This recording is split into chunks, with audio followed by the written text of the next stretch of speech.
नमस्कार मित्रों, 2-3 रोज पहले जातिगत आरक्षण के विरोध में मैंने अपने चैनल इनर टॉक पर एक वीडियो डाली थी। मेरे चैनल पर अभी सब्सक्राइबर काफी कम होने के बावजूद उस वीडियो पर उम्मीद से ज्यादा व्यूज आए, लेकिन कमेंट्स केवल विरोधियों के ही देखने को मिले। यह तो स्वाभाविक है कि ऐसे विवादित मुद्दे पर ज्यादातर लोगों की राय भिन्न भिन्न होती है, लेकिन यह बात समझ नहीं आई कि कमेंट्स केवल मुद्दे के विरोधी ही क्यों करते हैं, उसके समर्थक अक्सर मौन रहना ही क्यों चुनते हैं।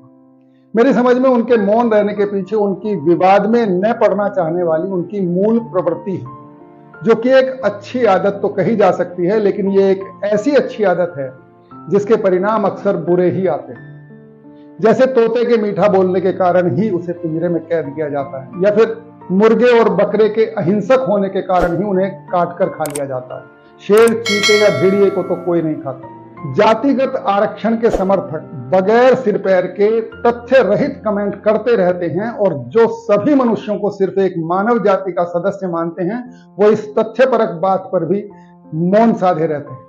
अक्सर इस कारण ही गलत लोग अपनी अनुचित मांग को भी मनवा ले जाते हैं, और सही बात के पक्षधर विवाद में न पड़ने की आदत के चलते अकेले अकेले खड़े ताकते रह जाते हैं। आज जो जातिगत जनगणना कराने के लिए धरती पाताल एक किए हुए है, अभी कुछ महीने पहले जब सरकार ने अग्निवीरों की भर्ती प्रारंभ की थी, तब यही बेपैंदी के लोटे अभ्यर्थियों से अन्य डिटेल्स के साथ उनकी जाति के विषय में जानकारी मांगने पर बेहद आक्रोशित नजर आ रहे थे कि अग्निवीरों की जाति क्यों पूछी जा रही है, सेना में जाति प्रमाण पत्र की क्या आवश्यकता है।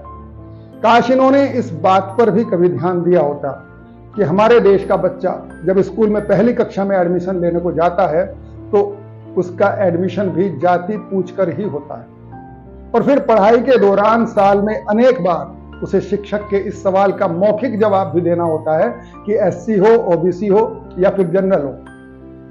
अच्छा होता कि जातियों के आधार पर चुनाव में टिकट बांटने वाले ये नेता जाति व्यवस्था के वास्तव में ही खिलाफ रहे होते, और एडमिशन के समय में ही छोटे बच्चों के दिमाग में जाति भरने वाली उस व्यवस्था को बदलवाने का प्रयास किए होते।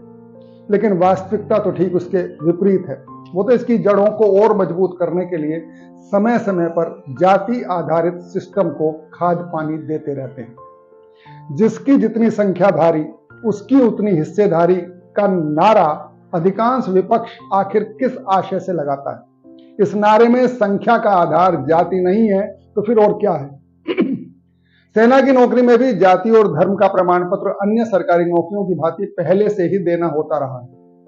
यह व्यवस्था अंग्रेजों के समय से ही चली आ रही है, जो कि अंग्रेजों ने हम में भेद पैदा करने को ही शायद लागू की है। लेकिन अब तो हम स्वयं को स्वतंत्र कहते हैं। अंग्रेजी कानून आज भी हम क्यों ढोए चले जा रहे हैं? क्यों नहीं अभी भी हम एक जाति विहीन समाज बनाने की बात कर सकते?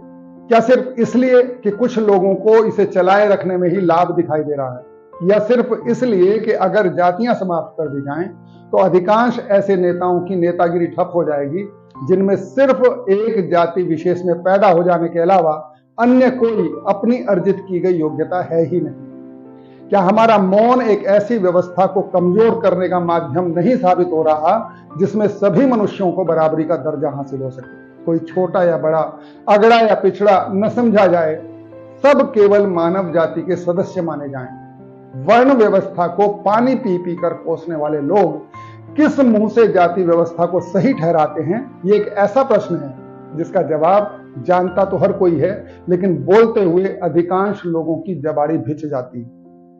और जवाब सिर्फ इतना है कि व्यक्तिगत लालच इन्हें उस राह को छोड़ने ही नहीं देता जिस राह को दूसरे रूप में ये खुद ही दिन रात गाली देते रहते हैं। जाति व्यवस्था वर्ण व्यवस्था का ही एक बिगड़ा हुआ रूप है, और ये वर्ण व्यवस्था को कोसने वाले लोग ही आज जाति व्यवस्था को बरकरार रखने में अपने लाभ देखने के कारण इसके सबसे बड़े पक्षधर बने हुए हैं। आज इतना ही। नमस्कार।